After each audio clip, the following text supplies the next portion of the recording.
I think that decision is going to be determined by if this becomes a meme or if it becomes like a legitimate style. If it becomes a meme, I think it's going to be quick-lived and it'll die pretty soon.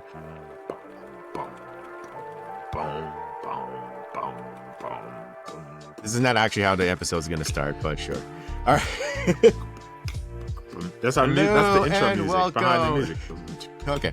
All right, cool. Okay. All right, I'll just wait until the right part to like jump in. Keep going. You're supposed to keep going. No, you just got to come in like, hey, welcome to the podcast. Never mind. Right. Never mind. Forget it. Just forget it. Sorry, Just forget it. I am not well versed in the the proper how to get in there or anything like that. Never been in any of those things, man. Anyways, welcome to episode 36 of the Too Hard to Pass podcast. I'm your co-host Juan Martinez, and to my left and to my right, Jacques Slade is here.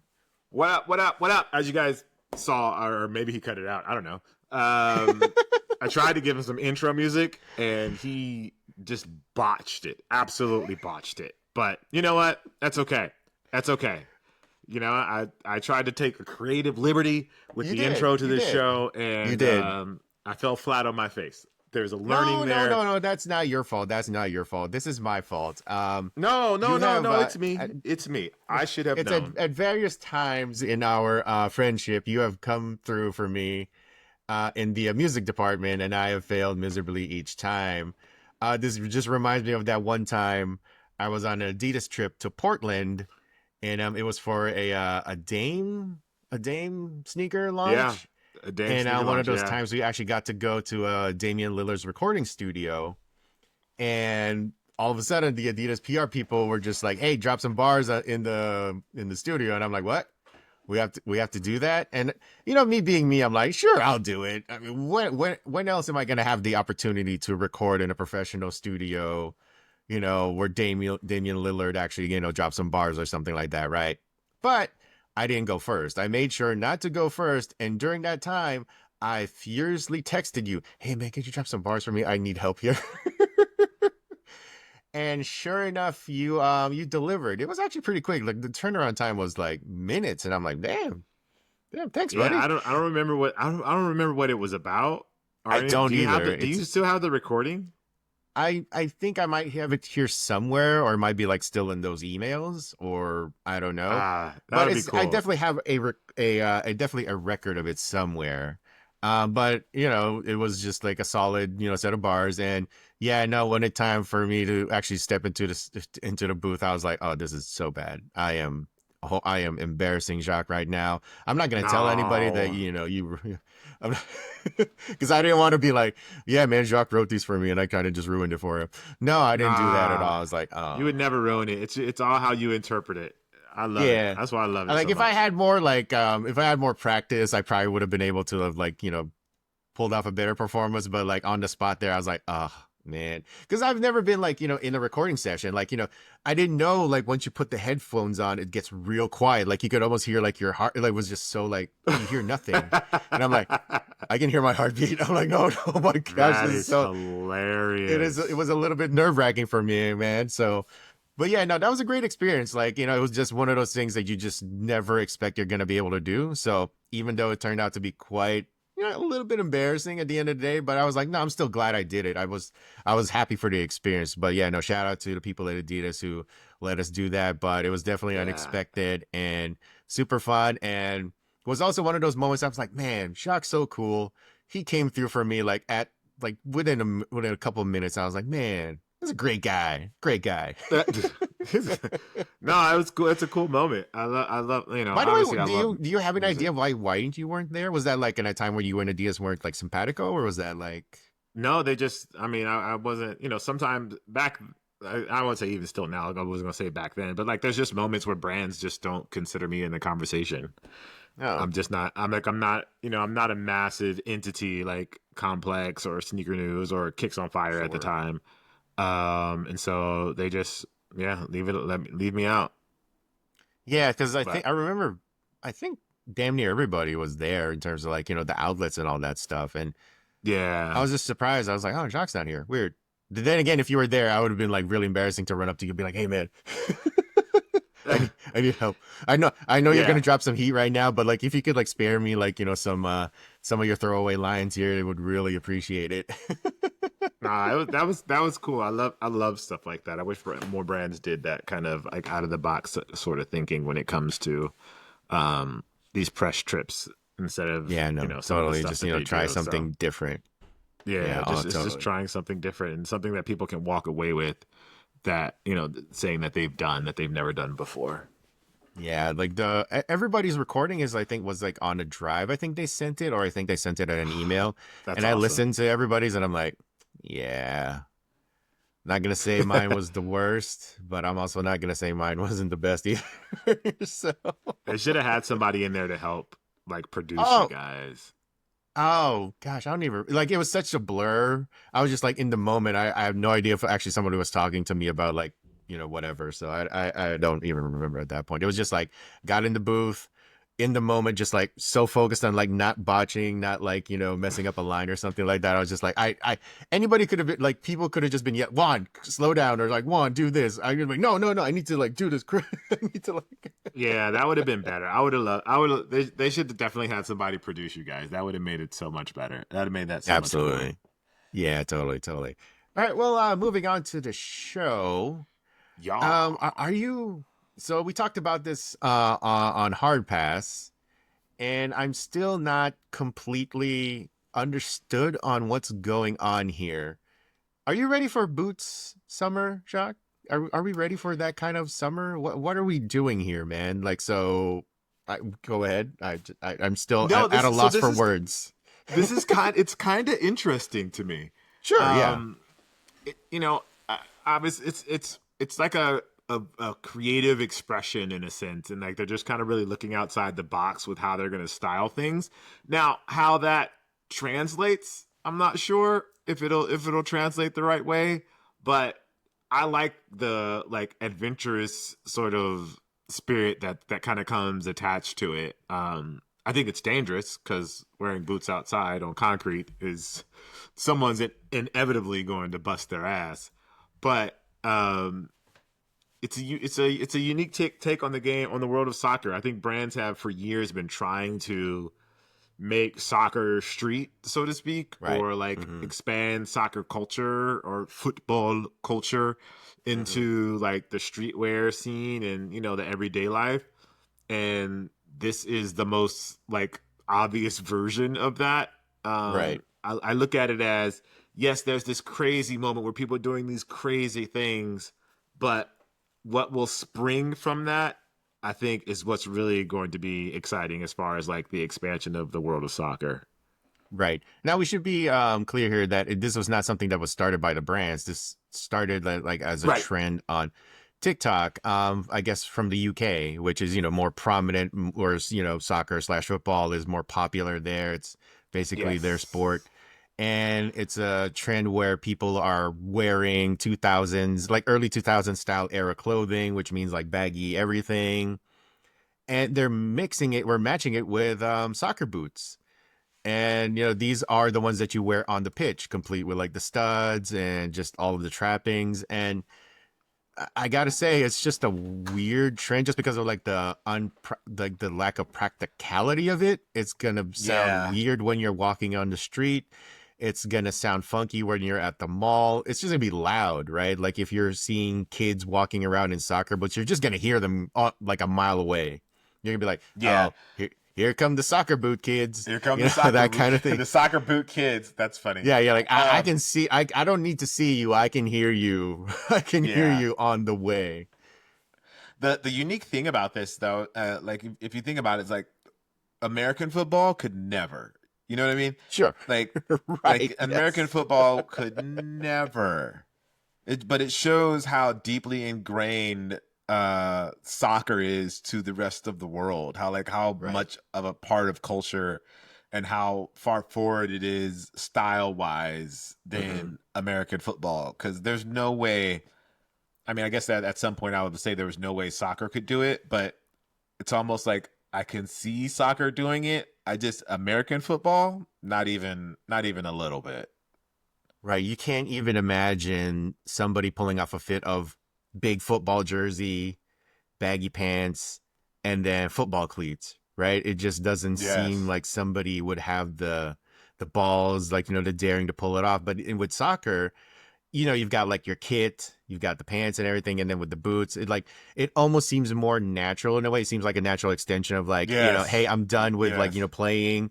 I'm just gonna like, keep these on and just like, go out and out on the town and all that stuff, just because it's so much more ingrained into their culture, even more than football. Like football is very much ingrained in American culture, but Yeah. it's still not the same way that, soccer slash football is, in the UK or even just the entirety of Europe, right?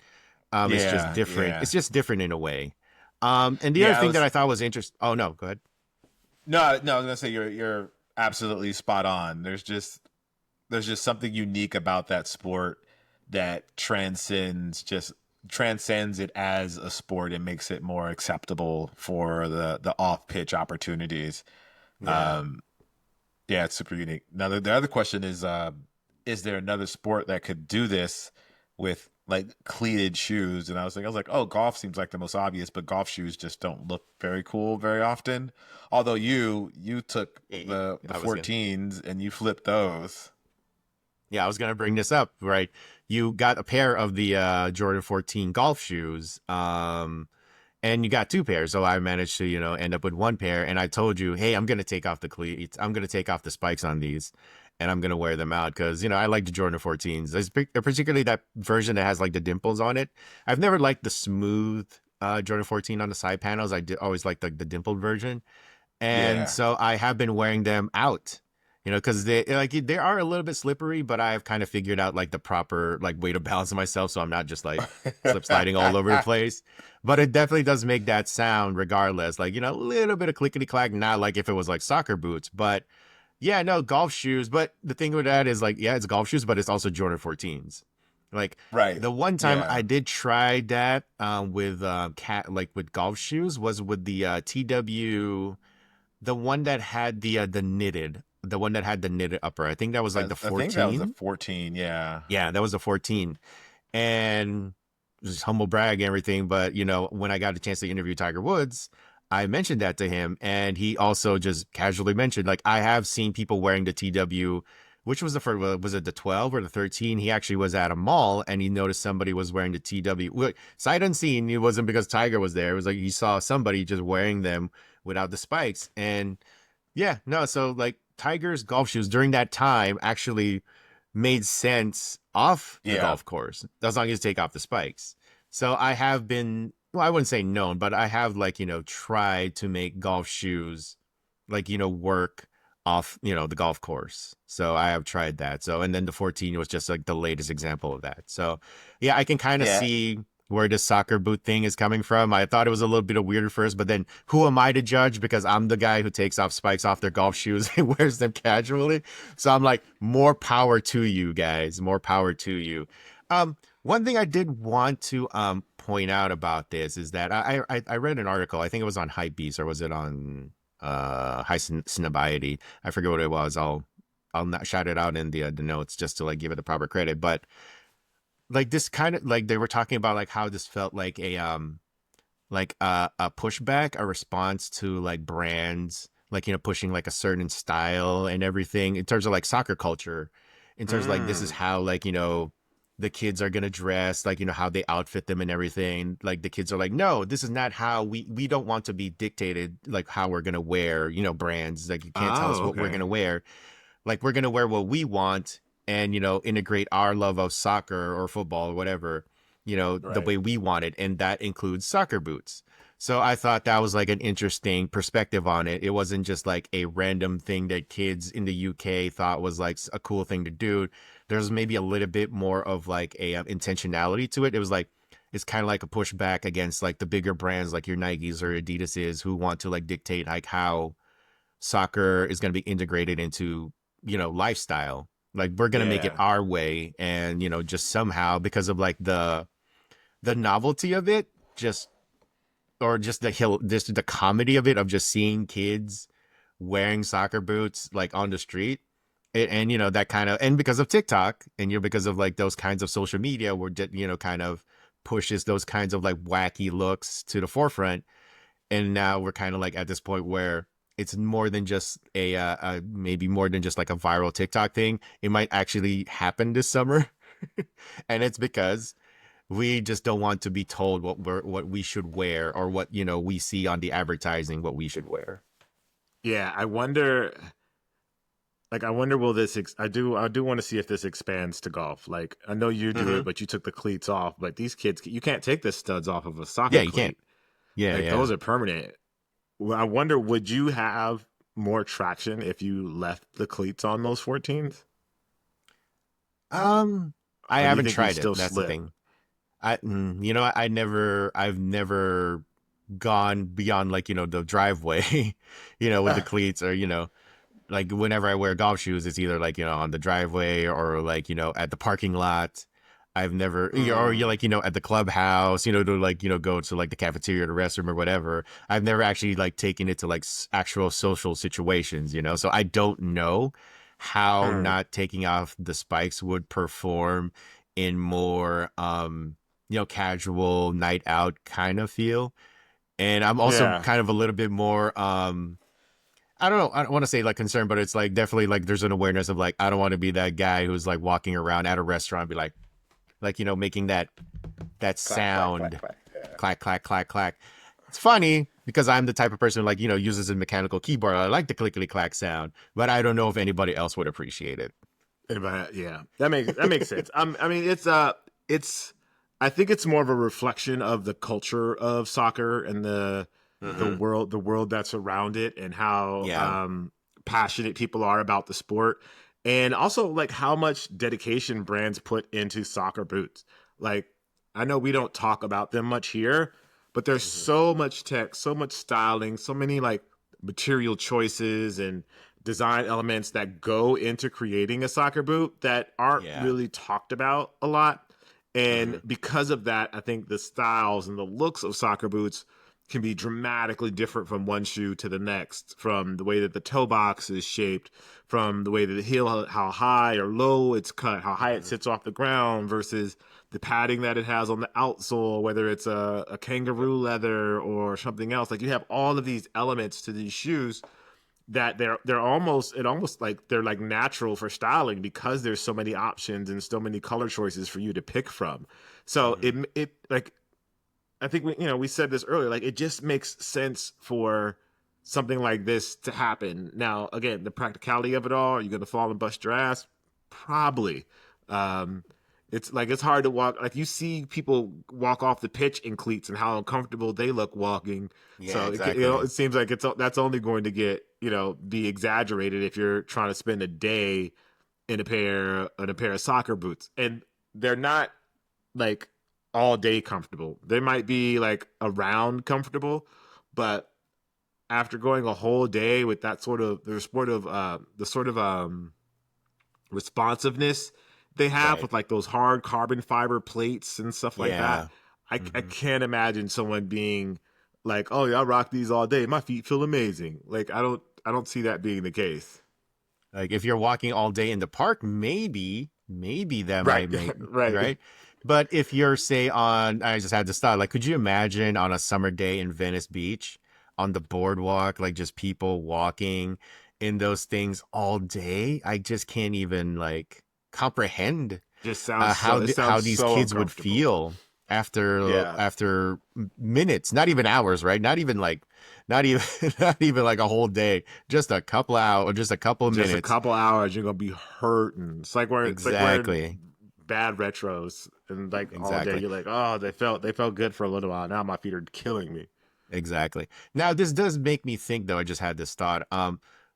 Is this kind of like also a function of, I spent X amount of dollars on these boots, I'm going to get the is there like a small part? Is there a small part of these kids who think to themselves, not only is this like a pushback, maybe like an FU to like brands dictating how they want to wear, but this is also like the practical side of like, I spent X amount of dollars on these boots. I'm going to maximize them for all they're worth and not just wear them on the pitch. And Oh, I could get this that. I lead, get that. Extending the yeah, dollar. Yeah. and could this actually lead to the eventual revival of people wearing basketball shoes off the court, because we've gotten so far away from it, right? Like we've gotten so far away from the era of, basketball shoes being the pair that you wear, on and off the court. We've gotten like, people have like their specific shoes for hooping. They have their specific shoes for going out. But is this slowly part of it is like creeping back into that era of people just having, one like an all day everything pair, like a basketball shoe or a tennis shoe, maybe not a football cleat, but who knows if like, could we see like, say, Justin Jefferson or, Saquon or Patrick Mahomes, like, catch this on like their feeds and be like, let's try that, and then could that lead to, football kids here in America doing that all across schools across the country? That would be very annoying if you're like a faculty or staff. You'd be like, these damn kids wearing their damn cleats off the field. But is this like these small, like, steps, gradual, return to that kind of, era where, basketball shoes, well, like, I guess that's like the end point, right? That's like the end game is basketball shoes become like a thing again where everybody just wears, they wear their, hooping shoes blown on and off the court. But like, we start with the soccer boots, then, maybe we got to golf shoes, and then maybe the football kids like, start doing that. And then baseball, all of these and then eventually we get to like the ones that we remember before, tennis shoes, basketball shoes, that kind of thing. Right. So, I think that decision is going to be determined by if this becomes a meme or if it becomes like a legitimate style. If it becomes a meme, I think it's going to be quick-lived and it'll die pretty soon. But if it becomes like, oh shit, that's kind of fly, right? Then and only then does American football have a 0.2% chance of it happening. I just don't see American football people, like fans, players, influencers. I just don't see it. I just can't see it happening. Not American football. Right.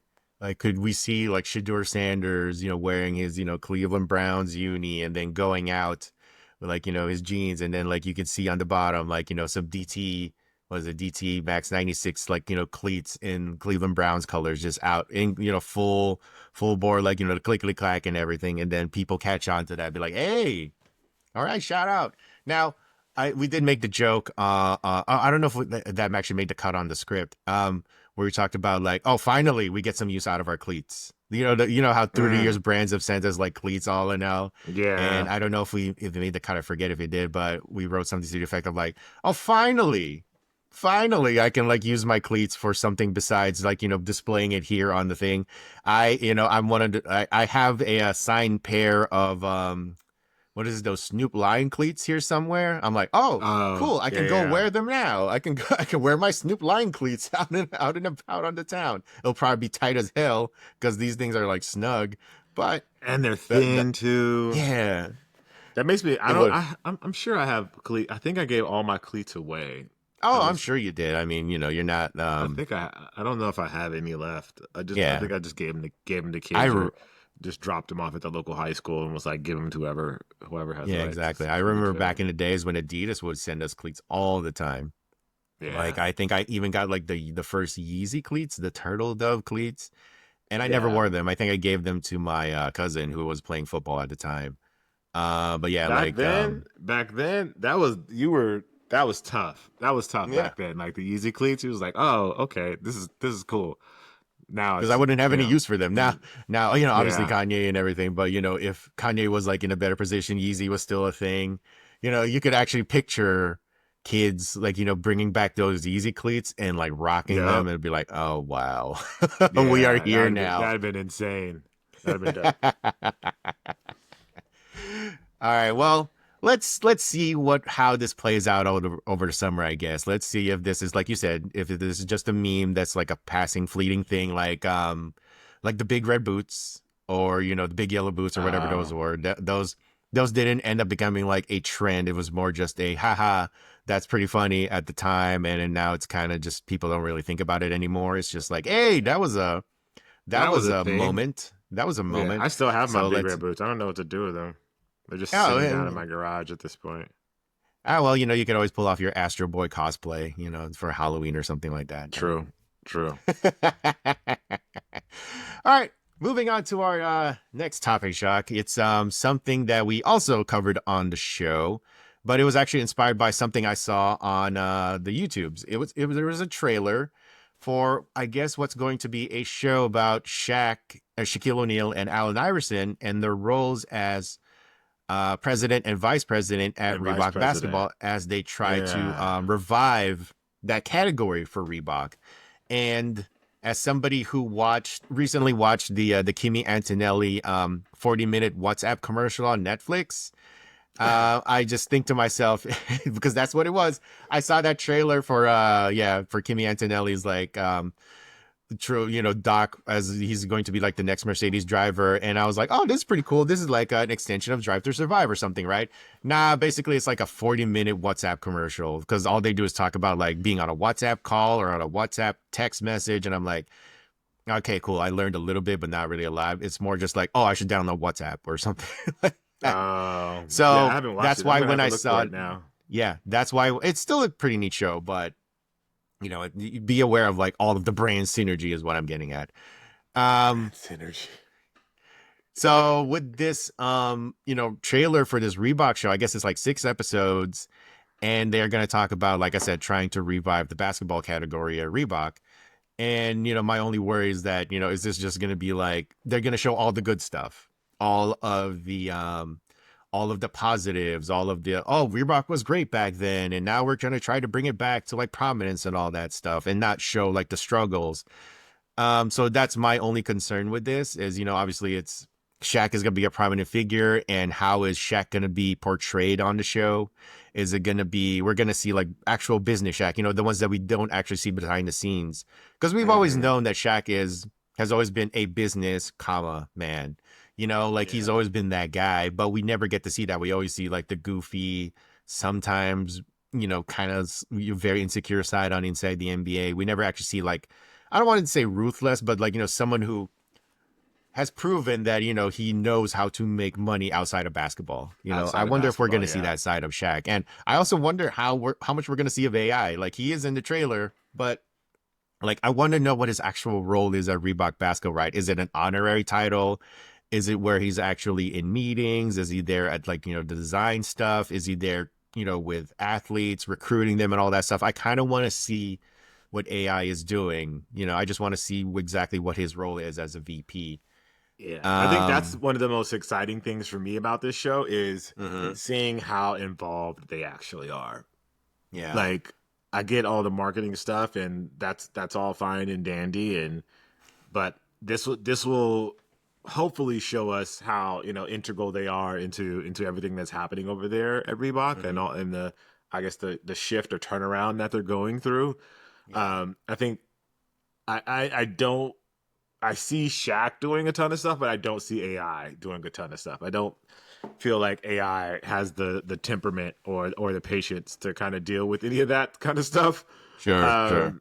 I'm sure he has great ideas, and maybe he's throwing ideas out, and that's it. But like, I don't see AI popping in for the 10 a.m. meeting on strategy for Q4. Like, I just don't. I don't see. Right. You know what I mean? He's not there in the weeds, basically. Yeah. Where I could see Shaq popping in on that meeting, and even if he's not at every meeting, I could see him popping in on one and giving his feedback and giving some ideas and seeing if we can push here or pull there or challenging people to do different things. Right. I just don't see AI taking that sort of initiative. And pushing the company that way. I think it's going to be a bit of both. Like you said, the marketing thing. I think it's definitely going to be a marketing vehicle for Reebok. It's like, hey, look at all this stuff that Reebok's doing. Reebok. Like, it's a recruitment. It's a recruiting pitch. Yeah, it's get everybody endeared to the brand. But I also think it's a brilliant way to show the brand is fighting, and that they're really, and that Shaq and Allen Iverson are really involved. So we'll see where that balance lies. Because there's not a lot of companies could do well. Actually, I probably think more companies than we are probably willing to admit could do a show like this. They don't want to air their dirty laundry. So hopefully Shaq is able to, outside of the SGA stuff, hopefully they're able to share some of the pitfalls and challenges that they faced and how they overcame those, because I think that can be great information and information, great information for up and coming brands. Right. And that was actually the next thing I wanted to talk about was the SGA recruitment. That was something that I did not know about. I did not know that Reebok was, trying to sign Shai Gilgeous-Alexander. So it's not clear exactly what the timeline is, right? Like, we know that SGA re-upped with Converse, but I didn't know that he was also talking with other brands like Reebok. So I wonder how much of that we are going to see, especially since we know, the outcome. We know that SGA stayed with Converse. And it got me to, oh, no, did you want to? No, I was because I'm trying to think. Like, I don't know that Reebok has. I don't know who they plan to sign, but I feel like the show should be a vehicle for that. Yeah. For whoever that next person that they sign, and to kind of help make that announcement. But like the SGA stuff, it's interesting because it shows that they were trying to get serious, or trying to be very serious about it. But the fact that they lost out to Converse, in a sense, also shows like how, I would say, almost how unprepared they are. Because Converse isn't, well, I guess Converse is attached to Nike, and so like that kind of gives it a little bit of extra oomph. But to lose out to Converse, who isn't really in the basketball market either, it's like, what is, like, are you guys just not offering enough money? Is Shaq too big of a personality for someone like SGA that he wants to be the star there? There's a bunch of things. So again, I hope they give us the details about that stuff and really give us a better understanding of what's happening. Right. And the other thing that I thought about when I saw that was, because like I said, we know the outcome. We know that SGA ended up signing with Converse, re-upping with them. Yeah. And now he has a signature shoe on the way. He seems to have a lot of control at the brand. I think he has a title. I don't know, like, with the titles with some of these athletes, they have the titles of creative director or vice president. Who knows exactly how much, sway or, they might have at the brand. But SGA definitely is being positioned as the face of Converse, proper, not just Converse basketball, just Converse period, because he's going to have proper, like lifestyle. He's going to have lifestyle shoes as well. He's going to have a lot of signature product out there. So they're definitely positioning him as like the top guy at Converse, which got me to thinking, do you think Nike is, I mean, they monitor everything. Obviously they, they own Converse, they own Jordan Brand, they all that stuff. But do you think there's there are meetings, there are talks being held by people at Nike, maybe thinking, if SGA blows up at Converse, really, raises the profile of the brand. Converse is Converse, but maybe raises basketball to a high that maybe they didn't expect. Do you think there's a possibility that Nike thinks to themselves, why don't we put SGA here at Nike? Maybe not Jordan Brand, but do you think there's a world where if, SGA becomes MVP, maybe becomes a champion at some point and raises Converse, Nike looks at that as, maybe they can do it for us, even though we are number one, but, we're always looking for like the next guy, right? Like the next guy, could you see a possibility where Nike poaches, which is weird to say because they're all in the same house, poaches SGA from Converse to Nike proper? I hope not, and here's why. I think Converse needs this moment. Like Converse basketball and Converse in general, they haven't really been a part of the conversation much, and SGA is changing that. So it would be, I would say, I think from a Nike perspective, you have to think this will be detrimental to Converse if we move SGA under the Nike umbrella. Like, he can still wear Nike, he can still do all of that stuff, but I think Nike and Converse need his profile underneath the Converse brand to help bring that brand back to prominence. And I also think they need to invest more on the sneaker side of things, like designers, or tap into Nike designers, or whatever it is. Like, the Chuck Taylor is the story, and it will always be the story, and it's a great tool for telling stories. But let SGA cook. Let him be the dude. all under the Converse umbrella. Invest in that too. Like they need to be doing commercials for him. They need to be treating him like, even though he's under Converse, treat him like you would treat someone under the Nike umbrella when it comes to like commercials and advertising and all of that stuff, because that I think is going to help build the brand, and it'll also help build up SGA, which I feel like is that kind of like the whole point of these sneaker deals anyway. Do you think they learned their lesson from Dwayne Wade? Like, do you think there is a, because with D Wade, he was a Converse guy. He was the Converse guy for so long. And then what year was it? 2010? He went to Jordan Brand and he was there for a cup of tea. And then he went to Leaning, Right. Do you think there's it never panned out the way that we thought it would be for D Wade at Jordan Brand? Maybe the best move, like, maybe he would have gone to, a Chinese brand, a Leaning eventually over time. But, for the time that he was under the quote unquote Nike umbrella, which includes Jordan Brand and Converse, it probably would have served him better to stay at Converse the whole time he was there, at the end of the day. So maybe, I'm just like doubling, like, I'm just going back to like, maybe they're having these conversations, but they're also thinking, hey, remember what happened when we put D Wade in Jordan Brand? Yeah, they didn't work out so well. So maybe we should just stick with like, what we've established already so far with SGA at Converse. Yeah. And I think that kind of stuff boils down to marketing and money. Right. Like Wade got, I don't know if he got, I imagine he got less money for going to Jordan Brand. Possibly. Possibly. I guess because it's Converse, so you never know. And like this is why it's important that Converse really takes care of SGA and makes him feel at home. Like money's not an issue. Like keeping him happy underneath the brand, I think is going to have the biggest impact there. Right. But I do think like seeing Wade leave, like, is that a warning sign to anybody that wants to sign there? Because really no one else really has been there since Wade. Not anybody impactful anyway. So yeah, I hope they never do it. I hope they don't take him away. I just hope they invest. Like Nike needs to invest in Converse so Converse can invest in SGA. And that, I think that is going to have an impact, and that's going to keep him happy and keep him with the brand. Unless obviously somebody just comes and offers him a boatload of money. That's just, that's just ridiculous. To kind of treat it like a, Live Golf or something where it's just so much money that it's hard to say no.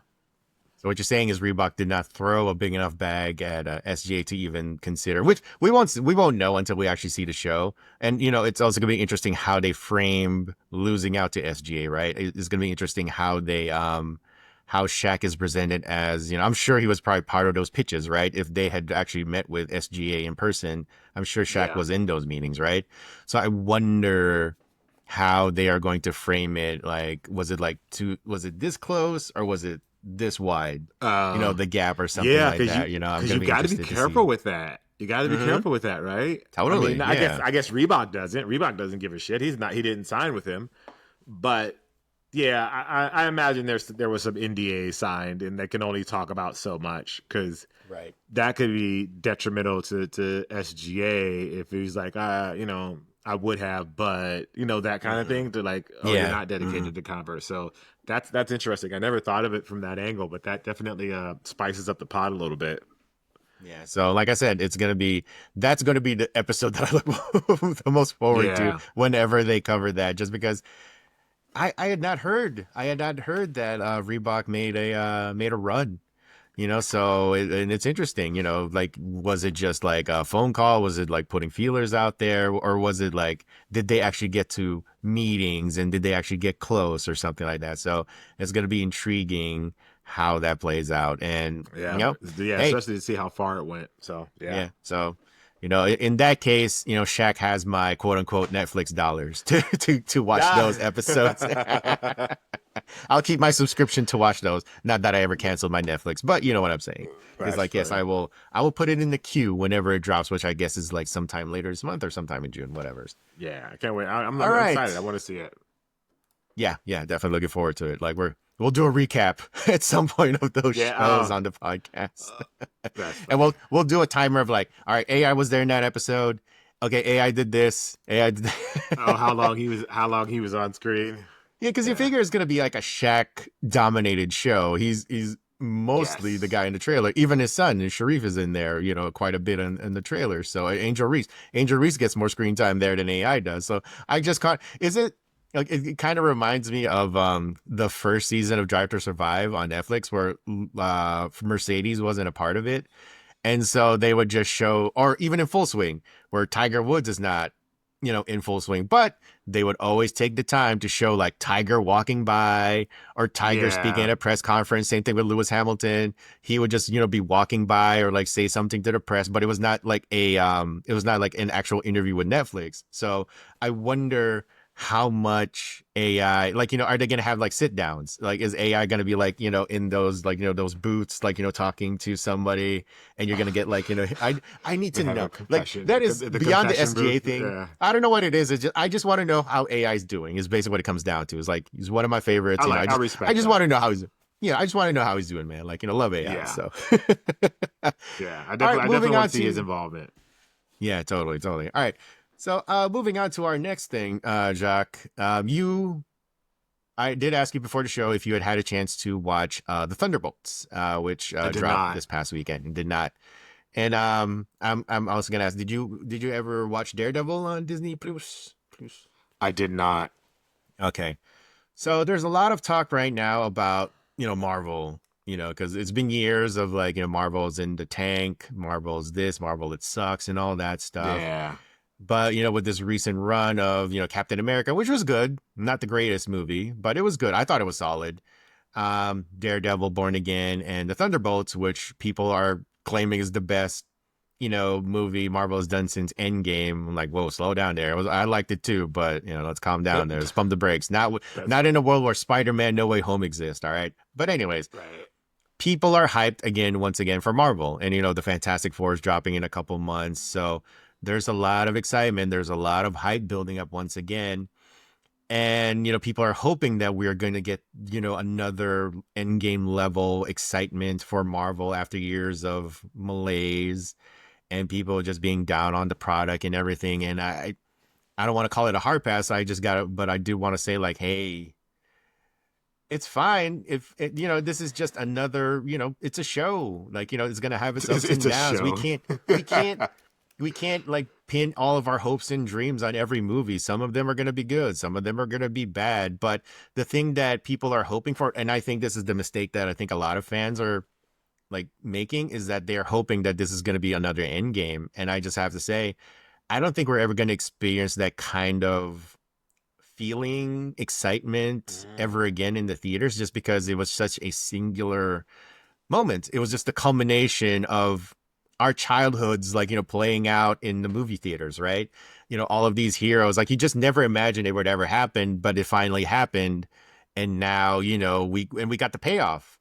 Like, if you had stopped watching Marvel after Endgame, I'd like to think you were satisfied. I'd like to think you were, I'm good. That's good. I don't need to see anymore. I don't need to see what happens next, because, that's the thing with comic books, right? Is like, the story never actually ends. Like, there's certain endpoints, there are certain stuff like, stops, but the story has to keep going, because these companies like to make money. They can't just end they can't just end Spider.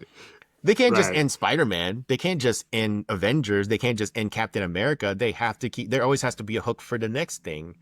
And so, because we are such prisoners of that moment, and you were chasing that next high, I just don't see how, no matter how good this is, no matter how good Doomsday is, no matter how good I think it's called Secret Wars is, I just don't know that people are going to be satisfied the way that they were satisfied with Endgame, because Marvel, Marvel, the movies haven't been as good as they were originally, and they haven't done as great of a job as building up the new characters that they introduced post Endgame in the way that they introduced, Captain America, Iron Man, Hulk, Thor, and all those guys, right?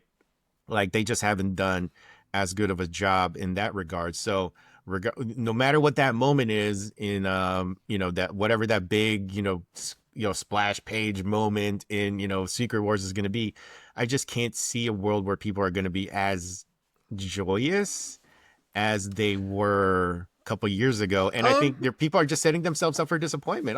I just don't want people to be like, they're going to ruin their own good time, Like people always like overthink it, and and there's greatness happening on the screen, but they're always gonna be like in the background, oh, this is not as good as Endgame. Like they're ruining for themselves. Like for me, I'm just gonna take it for what it is, and I think a lot of people are in the same way. But there's also gonna be like a huge contingent of fans who are gonna walk into, and they're gonna say, and because it didn't meet their damn near impossible expectations, they're just gonna trash the movie, which is probably perfectly for good and fine.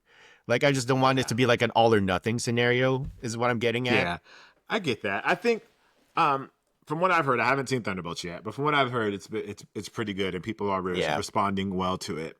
As far as reaching another in-game moment, I don't think in-game is the last time we'll feel that. I think what made in-game so like big and all those things is because they spent all those years building these characters and got us invested into these characters. Right. And so I think in game felt like, all right, we got all this, we built everything up, we know all these people, and okay. And it's almost like a reset. And so now they have to build that goodwill with the public again and build it into these characters and get us invested in these characters. None of the characters, that they've talked about so far have really had a compelling enough story for us to be totally invested in them. Mm-hmm. And there doesn't seem to be enough of a threat against any of them for us to be invested in them yet. Right. So I think that's what it is. We got to build all that back up again. And, maybe 10 years from now, we'll be having this conversation and we'll be like, man, it all started with Thunderbolt. Like, remember Thunderbolts? Like, we got to get there. So I think it's going to take us another 10 years to build up all that anticipation and excitement and be so invested in these people and these characters. We have to think they're introducing, pretty much brand new characters into the conversation. At least with in-game, a lot of those characters had been known for decades. You know what I mean? Yeah. The Hulk, Spider-Man, Iron Man, Thor, all these were characters that had decades of history and backstory, and now they have to build all that backstory for these characters that nobody is really familiar with. So it'll be interesting to see 10 years from now how the world looks at this second generation of Marvel and our Marvel movies, I should say, second generation of Marvel movies, and how people respond to them. Yeah, my only thing with that is that they're pitching, like, maybe Doomsday and Secret Wars aren't like the end game. Maybe it's actually just like the first Avengers movie or the second Avengers movie. It's still just the build up to whatever the bigger thing is. And I think that bigger thing, and the thing that you said 10 years from now, right, is like when we're going to get that other end game moment. And maybe that's when the X-Men arrive.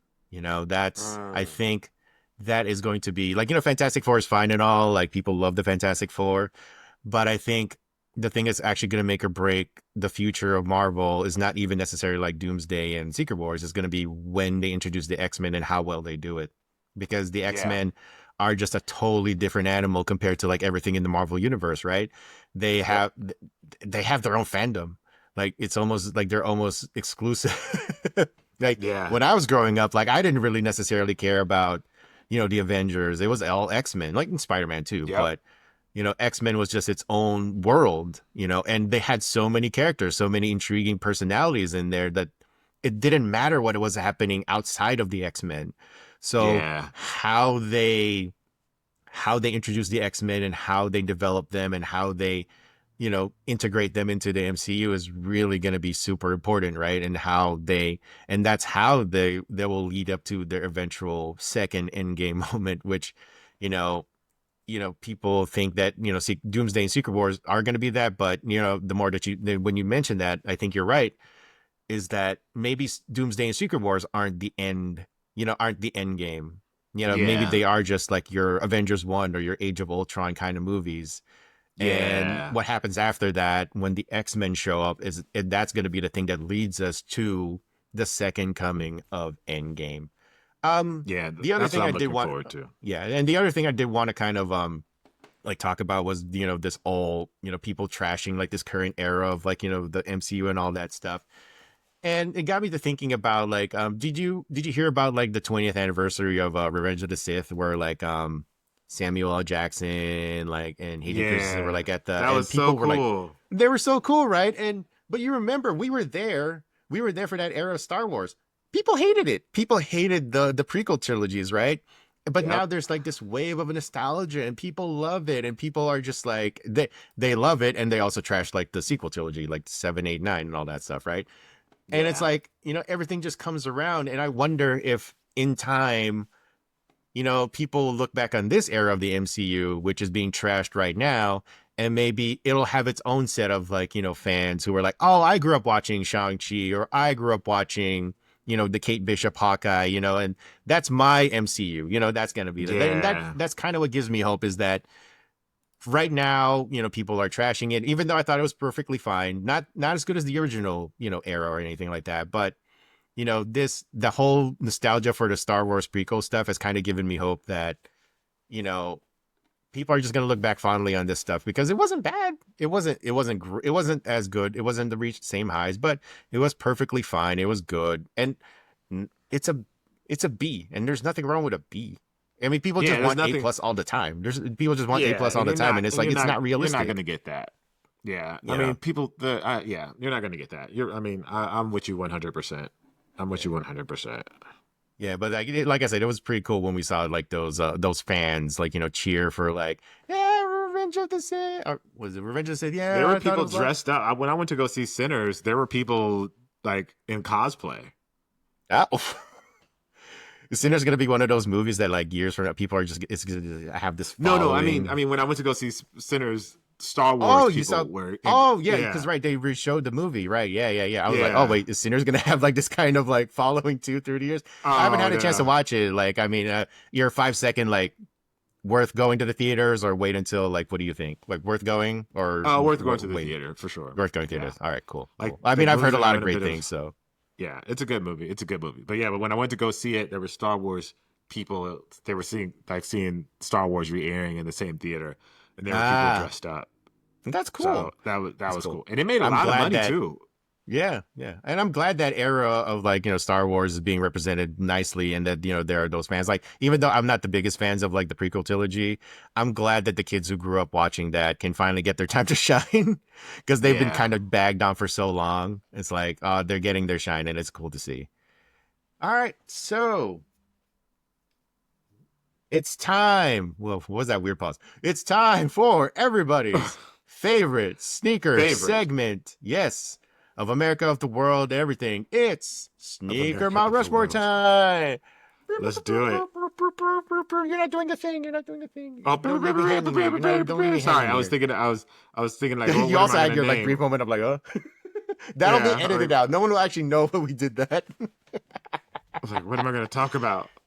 All right, so today we are doing the Air Jordan 6 Sneaker Mount Rushmore Plus, because the last Jordan that we did was the 5, and that was like months ago. So we are going back, and we are doing the Air Jordan 6. So for people who do not remember Sneaker Mount Rushmore Plus, what we do here is we don't just pick any 4 Jordans or any, whatever sneakers. There are specific categories. So it's going to be 1 OG, 1 non-OG, 1 collab, 1 player exclusive, and 1 wild card. So it's the Air Jordan 6, Jacques, and you went first last time because you picked the Air Jordan 3 for your Tinker Hatfield, and I was like, I hate you so much. That's true. That's true. And I'm still mad about that. So today I'm going to go first with my Air Jordan 6 Sneaker Mount Rushmore Plus. And my first pick is going to be the OG colorway, the infrared, because there's nothing else. It's the definitive Air Jordan 6, man. Like, that's the one he wore when he won his first championship. And that to this day remains my favorite pair of 6s. Wait, so which the white? No, the black. The blacks. Black infrared. Yes. All right. Well, then I'll have to go with the whites because I have no choice. I have no choice for them. I guess I could go with like the sport. Yeah, but I like. I would say the whites. The whites are my choice. Yeah. I mean, that's always been like my favorite pair of 6s. Just something. Like, I just don't need it to be anything else besides a simple one color. and just the midsole, just change things up a little bit. There's just something about a monochrome 6 that I just really appeals to me, and I just don't really need too much else. It doesn't need to be fancy, but No, I since we are agree. I doing, agree. yeah, something about the design just speaks to me of us like, nah, just one. We don't need to get all wild with the 6s. We just one and we're good to Yeah. go. Yeah, Yeah, keep them simple. Honestly, I think when they do all the other extra stuff to them, it loses my attention a little bit. totally, totally. So in keeping with that theme, with my pick for non-OG colorway of the Air Jordan. Oh, did you want to do a snake thing since you did start? Since we did do the snake thing last Oh, okay, time, yeah, yeah. Let's do you'll snake. go Okay, with so your the what's your non-OG? non OG would be the slam dunk. That's a collab. Oh man, I was gonna put that a collab, huh? Okay. Oh, I guess that's technically a collab. Yeah, yeah, yeah. Okay. All right. Well, then non. Oh, let me think. I gotta find another one for non OG would be um the maroon, off white maroons. Ah, yeah. Those are That's nice. a Those are yeah nice. yeah yeah. Those are Was nice. it It's part of the nice. like It's like it it's was during subtle. that era of like the remastered stuff when that was like a big deal, right? I think that's when Yeah, those things those came were out. like 2014, 15, 16, something like Yeah, that. yeah. Those are nice. Those are definitely, and it kind of like works with the theme of keeping it simple with the 6s. Yeah, Um, yeah, yeah. so mine is a little like for my non-OG, I'm gonna go with the Oreo. That does depart a little bit from what I Oh, said, yeah, yeah, yeah. but I just love black and white sneakers. Like I've always had like I love that era of like black and white, like with the Shaq Gnosis or the Reebok Blast or with the Jordan 12s, just the playoff colorway black and white. And this kind of reminds me, the Oreo reminded me of that vibe, so I'm definitely gonna go with the Oreo Jordan Yeah, 6 the for my Oreo's a non good one. OG. That's a good one. Yeah. That's a good one. Yeah, yeah. All right, so I'm up next. So the next one is collab, and I'm gonna go with the Slam Dunk. Slam Dunk Wow. 6s. It's an anime manga that I never watched, but I definitely have looked it up, and they definitely love their Jordans there. That I can't believe that there are scenes there in that show where they actually have one-to-one the Jordans. And I'm like, wait, did they ever talk to Nike about Yeah, it's this? like who Is got this legal? approval? Yeah. Like there's a lot of sneakers on Slam Dunk that are like the actual sneakers themselves, like the actual brands themselves, and they talk about it. And they I don't know if that was actually allowed, but it was the late 80s, early 90s. Who cares about copyrights and all that stuff? There was not Yeah, a big who copyright? Who cares? Who who cares? cares? So that Yeah. that would not fly not fly now. But back then, they Nope. just willy nilly did whatever they want. So yeah, so Jordan 6s were prominently featured in Slam Dunk, and hey, Jordan Brand reached out and they did the collab. So I'm guessing everything's cool. Yeah, I think that sounds good to me. For mine, I'm going to go with the Dornbecker. Ah, yes. Wait, were there That I two mean, just the Dornbeckers or was there one? was there two? I'm thinking I about don't know. the blue The and red blue. one. Yeah, yeah, yeah. That's a Yeah, good yeah, one. the midnight Yes. navy one. Yeah, that one always is always a popular choice. The blue and gold. Right. Yeah, that's a good one. And then what's the next one? It's the player exclusive. Player exclusive. This one I don't know. I'm gonna have to look some up in here. What's a good PE? Who had a good PE? A lot of good college ones. Yeah, there's like college ones. There's a. Let me see. Oh, you know what? Let's go with something recent. UCLA had some sixes. Oh, who did? UCLA. Oh, UCLA. Yeah, yeah. I think Yeah, those are nice. Yeah, yeah.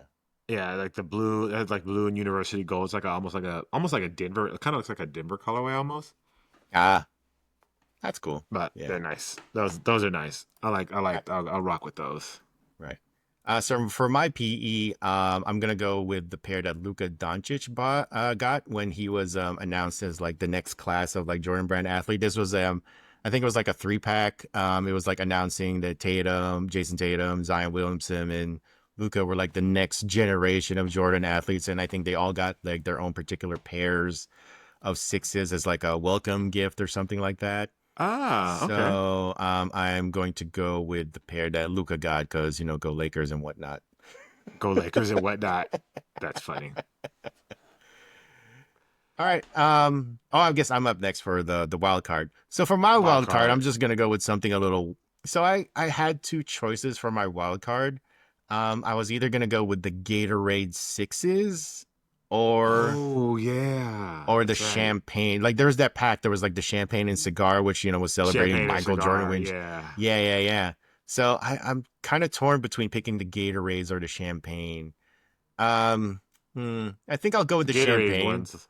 Okay. Gatorade ones are nice, but I think I'll go with the champagne just because of like I remember when those, because I was still doing Kicks on Fire at the time. I remember those coming out and just thinking, man, what is Jordan Brand thinking? They are just they are on one thinking of this one for because we always joke about they have tried to mine everything for Jordan, Yes. And now we're getting to the point where we are celebrating Michael Jordan's championships and the champagne that he drank and the cigar that he smoked. So I'm like, all right, I can get with it. Like that's all right, cool guys. It's everything, bubblegum, shorts, everything. Whatever you can find. Bubblegum. Yeah. So I think I'll go with the champagne for the absurdity of it, and also it's kind of nice. I don't mind it. Yeah. It's like a green patent leather almost looking thing, and it's fine. It's fine. So I'll go with that. It's a champagne. I'll go with the DMP. We have it. I feel like it'd be wrong to leave the DMP pack out. So yeah, the DMP 6. That's the black and gold, right? Yeah. I feel like it'd be disrespectful to the entire community. They might come after us if we leave that one out and don't say something. How could you not pick the DMPs, man? How could you not pick the DMPs? I can hear it now. Anyway, Jordan packs, man. Jordan packs. And you bring that back. Oh God, please don't bring it back. We've had enough. All right. Yeah. Jordans are way too expensive at the moment. Like bringing back a pack now. Woo, I wonder. I can't even imagine how $500. That's minimum. That's minimum. Yeah. That's cheaper than an Xbox. Damn. Somehow. Wow. All right. Well, folks. So that was it for episode 36 of the Too Hard to Pass podcast. I'm your co-host, Jacques Slade. Did I just say I'm your co-host, Jacques Slade? Well, I guess that means, and I'm Juan Martinez. Thank you guys. That was not a bit. That was not a bit. Martinez. Thank you guys for watching the show. As always, we appreciate you. Make sure you like, favorite, and subscribe. Rate the podcast. Leave us comments. And if you really want to email us, send us an email at toohardtopasspodcast@gmail.com. That's the number 2. Yeah, I think that's it. I'm Juan, a.k.a. Easyville, and that's Jacques. And I'm Jacques, a.k.a. Cousteau. And that's it. And we'll see you guys on the next episode. We'll see you guys next week. Peace.